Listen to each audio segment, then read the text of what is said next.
একটি টিয়া পাখি ছিল, নাম মিঠু। সে গ্রামের এক ছেলের বন্ধু ছিল।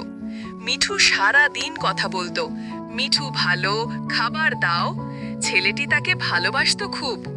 একদিন মিঠু খাঁচার দরজা খোলা দেখে উড়ে গেল আকাশে। মুক্তির আনন্দে সে গান গাইতে লাগলো। কিন্তু রাতে ঠান্ডা আর ক্ষুধায় কষ্ট পেল। পরদিন সে ফিরে এলো তার বন্ধুর কাছে।